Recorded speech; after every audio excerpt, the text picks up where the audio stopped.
mwana moto te po akosa ngai abongwani pete po awangata nzambe ya le Nazarien, le Nazarien, le Nazarien. David Nazamba ayebana kitoko koma mokondima atako babakolaki mafuta na mosakolima lelo yayo bolingo ebateli le Nazarien lipamboli oyo emonanaka te mpeni mama kantelobi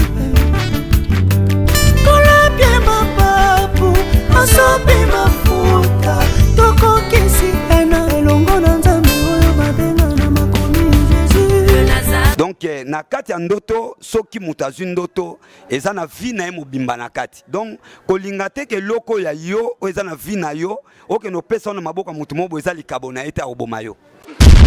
Bon, ndoto esprit de mort na koloba exemple mutu olati sapato oloti baye babotolo sapato.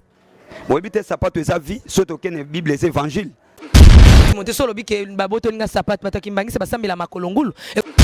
Na doctrine na ye akokuta ki alongla sapato mais soka monyo na ndoto yeba ke komi message mususu nzamba zo ko avertir ye ke kelate ke ba kolongolo pena mobimba. Oyi toko yebisa mutu ke ko négliger ndoto te ata oyebe explication nango te zwa kaye koma.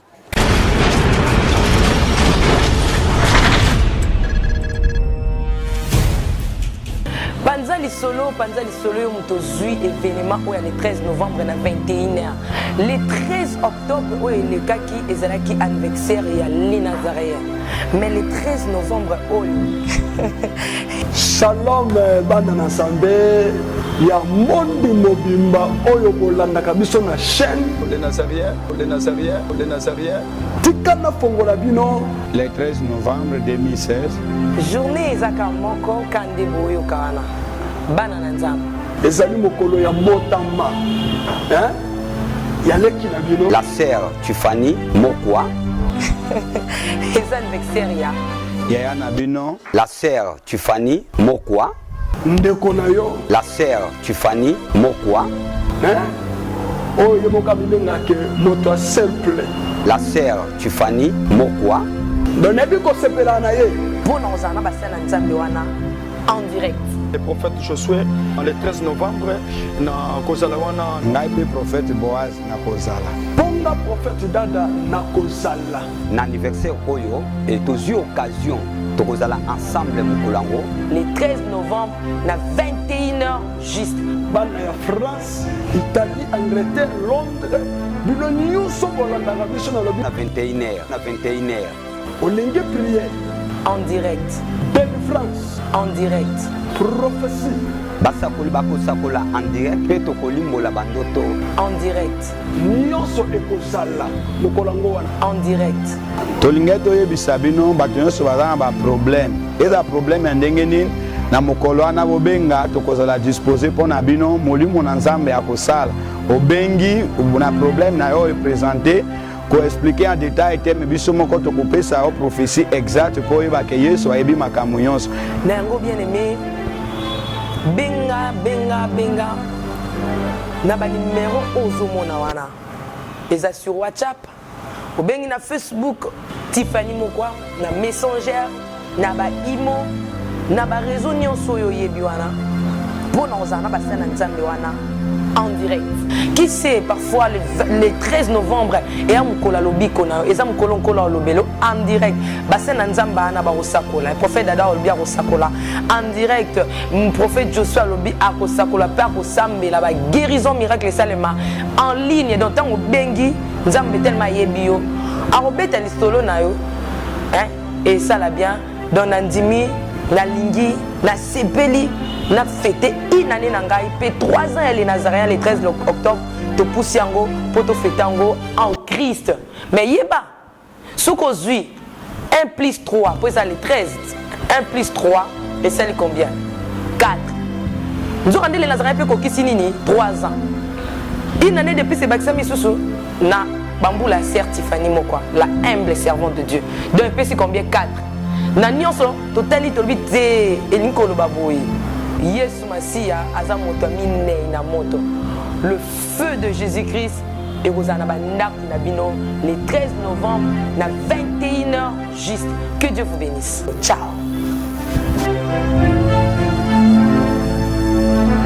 Ok, là nous sommes déjà de retour. Je pense que Bolandis Buana et ça libino bien. Donc, le 13 novembre, on a 21h juste. Torozalana, Bassin Lanzambo, au monde va défiler. Et puis, invité une surprise. Mon maman qui tout là-haut à Rosalana, Bisso et Longo, Moussé Lanzambe, Penkola et Tizakaye, puissamment. Panzali Solo, on a 21h juste le 13 novembre. Donc, Ndena Banakolo Batozal, l'émission Table Sainte. Et Longo, Moussé Lanzambe, le pasteur Timothée, Moutabandoto, hein. Moutabandoto, on a évité dans le déjà. Bonjour, pasteur. Oui, bonjour. Maman, to pesi bino sumbote na bande konyo su bazolanda biso et to pesi bango sumbote na komona Yesu. Pasteur Timothée, yo na ndoto za kalikamuni. Bon, ndoto eza penza eloko yo Nzambe a pesa biso nyonso makabo. Malgré que bato ba négligera na bango biso ko la pesa ki biso ngolu wana ya koyebisa bato ke ba négliger bandoto te, malgré que l'explication est difficile parce que c'est un domaine très compliqué, mais que la pambolango parce que c'est une prophétie et nakati et ça na parole de connaissance nakati et ça na vie à mutu le passé, le présent, le futur na nakati. Donc tango mutu azolinga atelemela la pauvreté, atelemela nini et singel pe na pas mususu atelemela pe bandoto mabe. Oui, parce que ndoto ndeza na makamu nyonso. Donc ndoto ezali eloko na lobelaki na ba émission eleki eza na partie ya âme. Donc âme mutu ezali kozwa makambo o eza na kati donc homme intérieur. Bato musunde baza wana azolanda biso mais ayimiye bien moko ke homme intérieur na ye akufa et par rapport ya papa bandela olobi na lobi bato musunde ba olanda biso ba yebi malamu ke homme intérieur na ye akufa. Donc azo vivre homme muto yo donc to benga eto ko lokola bato musu balobaka na lingala babi atika la poso pamba ko beta mbata te ami kufela muto azol babongo amonela ki ngwapi azana babisiko ya monela ki makambu na monde esprit ke ndenge nini bazolia mutu bale na kati batiki poso donc osimbeka bo akufi nayi bona ne ko kokisa maboye akufi bato mingi bakufa na baseria ba auto zokende. Pourquoi? Parce que alotaka balotelaka kaye bayebisaka ye pe na mikolo ekoki akufi na ye. Pourquoi? Parce que homme intérieur c'est akufa ndoto lobela ya négligent babenga kon le ba les cauchemars mais tant yo ba réalité ye nde tozomona ba liwa yo ça maboy. Merci papa Timothée liboso muto azwi ndoto attitude na ya liboso e kokoza la nini pe réaction na ye eza na la libo na aloti ndoto malamu akolamka ose mama nani mbote maman nani asepelme soka loti ndoto mabe alamuki na bakanda kanda yango na tuni attitude ya mutu tango alamuki azwi ndoto ya malamu na ya mabe esengele zani de deux et puis réaction na ye kokozala ya ndengeni ba réaction nini ya kokosala tango azwi ndoto. Bon, réaction na ya liboso ekozala pasi pour la nini eza difficile aux yeux lo comment bo comprendre ngote oyebeli sens na ngote ezolo banini ezoya nini yo loti o balate me o loti ke o zofana na mobile na butu et mobile ngo yebi identité na été azana na esprit aza o humain to aza ndengenini o moni ke lokwa ne ko compliqué yo. Bon yami balé ezali mutu aloti ndoto aloti liwa. Bon yebisanga ya sana bomo soka la moki mukolana ko sana sengo awazane sengo te parce que aloti penda ki akufi donc awazala penda mo journée mo bima awazala jute azo peine sengote so ninga bima obimate donc azo tambola main mémoire na oui azo banga azo mi monela ilo mo ezoya na lero ya éviter donc il faut azala toujours ajouter. Merci nder bolo bakana biso ke ko négliger ndoto te bolinga to sala ngoni to banda ko koma na bakaye to zwango to banda ko betela batu to sa ni le bolo so ko négliger ndoto te net mikolo na éviter na benga au professeur du songe to pasteur de songe na éviter. Oui, to koyebisa mutu ke ko négliger ndoto te ata oyebe explication nango te zwa kaye koma. Parce que soki autant na Bible au mona bandoto eza. Bato wana bakomaka bandoto yango pe tozotanga ngo. Par exemple bandoto ba Joseph, bandoto ba Pharaon, bandoto ya ba Abraham. Abraham akutana Nzambe na ndoto et Adam Nzambe tango asali mwasi tolobelaki yango wana asalaki mwasi amonelaki yango wapi eza na ndoto 1 + 1 bato bazokoma ba mariage bazwaki yango wapi eza ndoto so que ndoto te yozo négligé ndoto tika okoma 1+1 owela okoma na voiture na salle de fête mais obosa na ndoto. Donc il faut mutu azwa tango okoma ndoto na ye parce que à tous explications le loté net le lo eza batu mususu na kute na bango azana bandoto ba 5 ans ba 10 ans ba 15 ans mais bandoto na ye akute na ngai pe na sungi ye pourquoi parce que ngam na olimola bandoto te menzambe mutu olimola bandoto na nzela na ngai. Donc c'est pour cela na bisa mutu so on néglige bandoto siko to kute na yo aux explications wapi. Donc comment ndoto na yo ato yebe explication na ngote menzamba ko ide yo pour zo explication claire. Merci mon pasteur Timothée. Tolingi to bandoto ezo kota na réaction nango to pe na kokokisa malango tango expliquant mosela nzambe to pa to kutela mosela nzambe te mekoki déjà kozwa ba réaction nango déjà. Bon ezana bandoto mususu mutalota esi ekokisama. Alors le collègue kokisama kuna tozana eloko ko changer te po esi ekokisama ye moi sa témoin azoyeba ke eloko yo ezoko komelanga lelo na mona kango.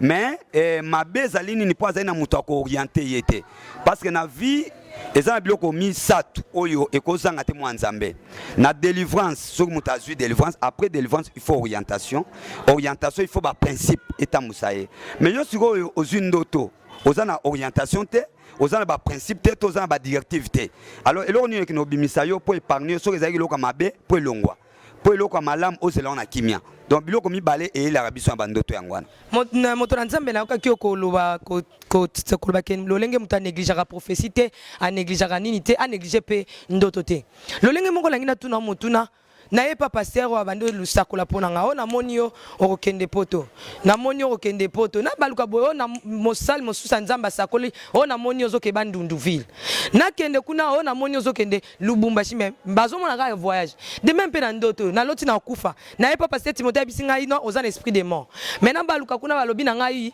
te soko loti kufi elingolo banzamba bakiselo mokolo comment okoko ebisa muto yo a lota ndoto mais azoba différence de signification nango o etroublé aboya ni pe ko ebisa bandoto ni basel nzambe.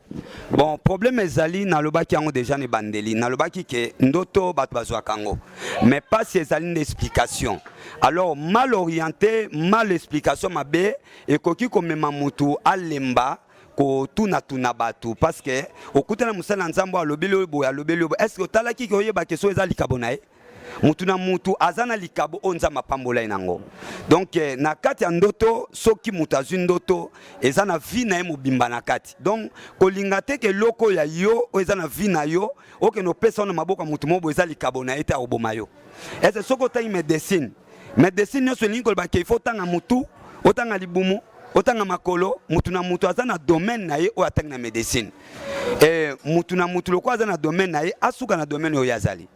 Donc ce que monique ndoto wana bapesela ki mabe alors okoyeba yo moko ke likambo yo na lotaki na oba olimolelanga yango te.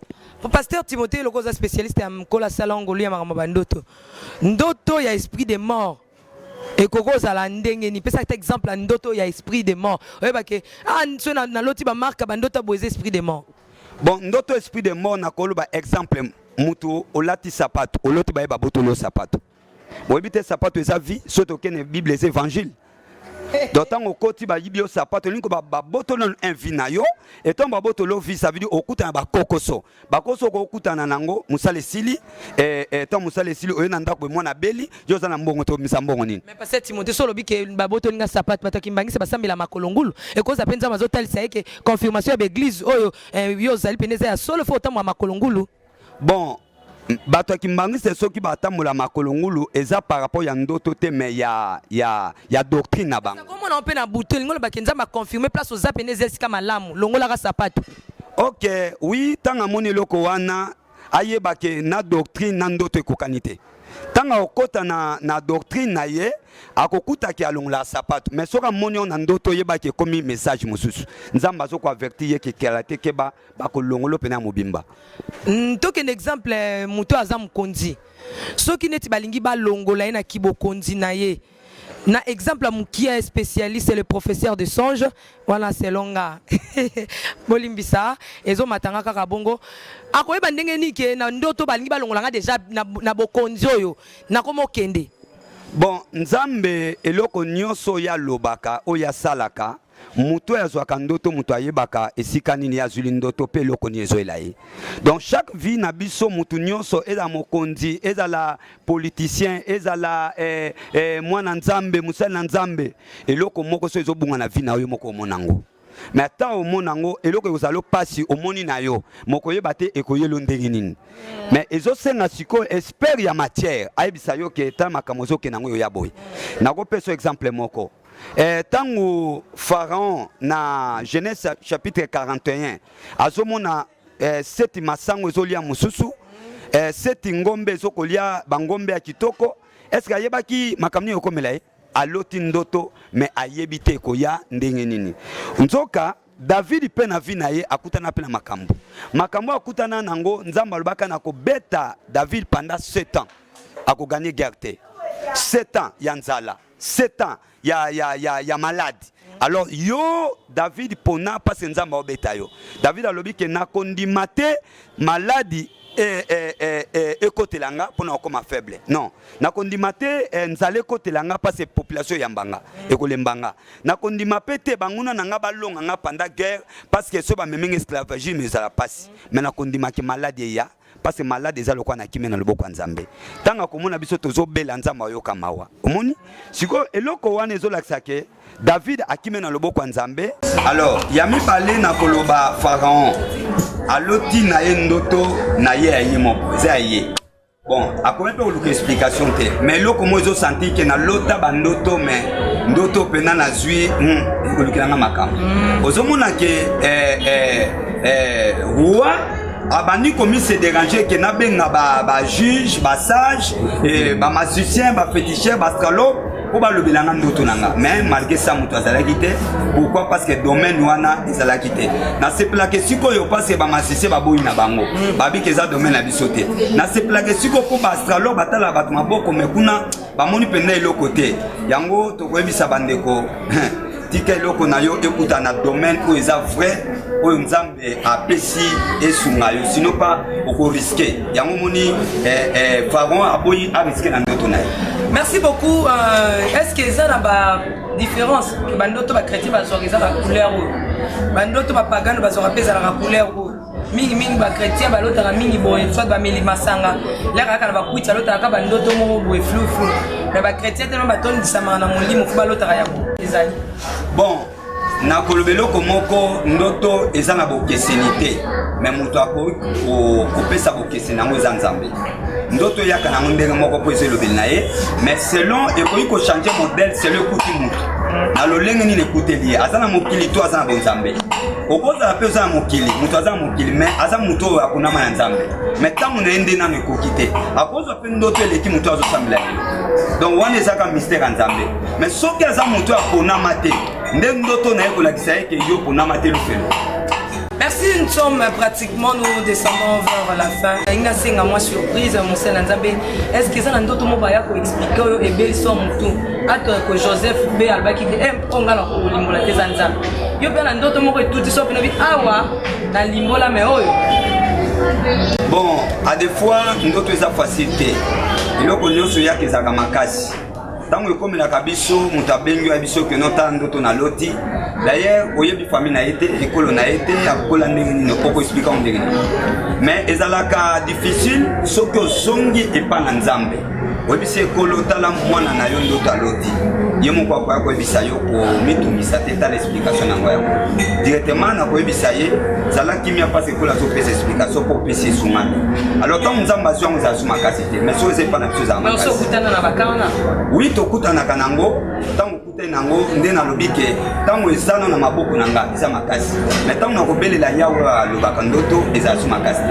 Merci mutoye bito monate le 13 novembre pasteur Timothée olimbola bandoto. Oui nako limbola bandoto na ngolo nzambe ekozala ngate mekolo ko limbola bandoto. Donc mutu nyonso akobenga biso mukolo wana akozala dessus te parce que nzambe penda ko limbola ndoto na ye eloko moko ya pasi ekozala. Pe ya no ndoto ane kopesa. Oui et ya no ekozala de délivrance ekozala elobela nzambe na lolenge nyonso ezaka na ndoto kosola na ndoto nzambe akolobela yo. Merci beaucoup. Peso aussi c'est mission na la rolala rolota pe ndoto mosusu kasi te ke so balimboli la rolala ozesu ndoto te rolota. Merci de ça arriver à la fin pe ça va tout il y a le 13 novembre ni on pensait ni no ebisi batu benga merci beaucoup. Et loko na ebisi batu ezali lokola ngolo nzambe apesaki yo et opesi biso occasion wana mutu nyonso akosepela na occasion wana. Donc soki okate occasion kozala mapasi mais nasengi yo ke profiter de l'occasion oyo musala nzambe servante de Dieu a offrir yango eza gratuitement. Yo peut profiter pour soutenir yepé na anniversaire na ye parce que abakisi mobu moko oyo nzambe apesi ye. Alors soki mobu moko ezali kobakisama na chaîne pe na bomo ya batu faut tokumisa nzambe lokola aza na sui na reconnaissante wana liboso na nzambe biso pe tokufri ye chance et chance na yo pe si ozali soutien na yo prière pour soutenir émission ceux qui peuvent la soutenir pourquoi pas pour soutenir émission oyo physiquement moralement matériellement yango na émission qui soutenir on passe mon kolo wana tous ensemble pour soutenir ba bonne chance na vie na ye pe na vie ya batu na nzela ke toli mola bandoto. Merci bakoli mola ndoto non mais ceux qui peut pasteur Timothée qui so e kaoki akatani so lingi so ine kaokate olobike mai ozala pasteur Timothée la rozo limola bandoto batu bozo mela mai bozo prophétiser bozo mela mai bozo sala ba délivrance par téléphone tout ça et osala malamu mais ceux ko la cambioté osala yangote. Quant à moi je vous dis merci beaucoup, je serai avec tous les 5 hommes de Dieu.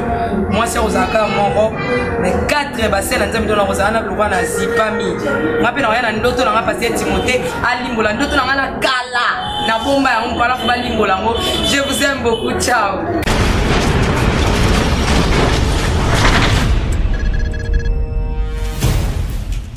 Panzali solo yo muto zui événement où le 13 novembre na 21h. Le 13 octobre où le kaki ezalaki anniversaire ya li Nazaréen. Mais le 13 novembre où Shalom bana na sambe ya mondi mobimba oyo bolandaka biso na chaîne le Nazarien tikana fongola bino le 13 novembre 2016 journée ezaka moko kande boyo kana bana na nzambe ezali mokolo ya motama ya leki na bino la sœur Tufani Mokwa eza anniversaire ya Yaya Nabino, la sœur Tufani Mokwa, ndeko na yo, la sœur Tufani Mokwa, oh yemoka bilengake moto simple, la sœur Tufani Mokwa, donebi ko sepela na ye, bona ozana basana nzambe wana en direct. Le prophète Josué le 13 novembre na kozala wana ngai prophète Boaz na kozala. Ponga prophète Dada na kozala. Na anniversaire oyo et tous occasion to kozala ensemble mokolango. Le 13 novembre na 21h juste. Bana ya France, Italie, Angleterre, Londres, bino nyuso bolanda biso na lobi na 21h. Olenge prière en direct. Belle France en direct. Prophétie basakoli bakosakola en direct pe tokolimbola bandoto en direct. Nyonso ekozala mokolango wana en direct.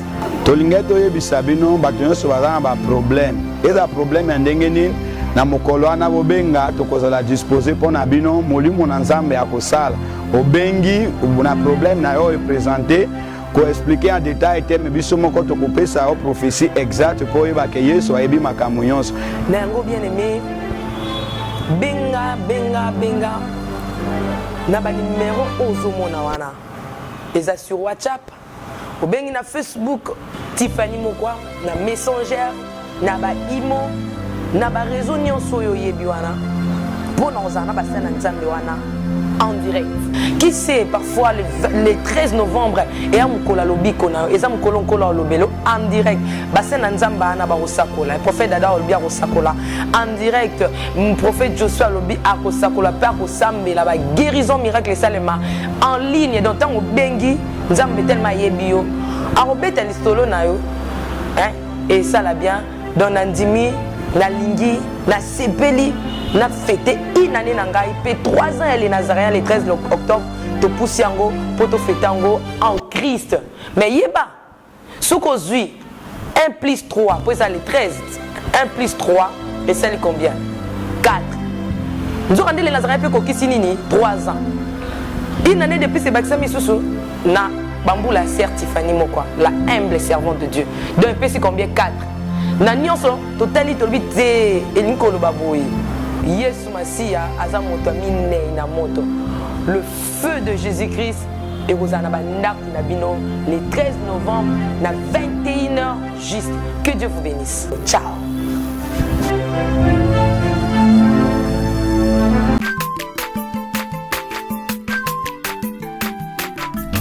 Aza mwana moto te po akosangai abongwani pete po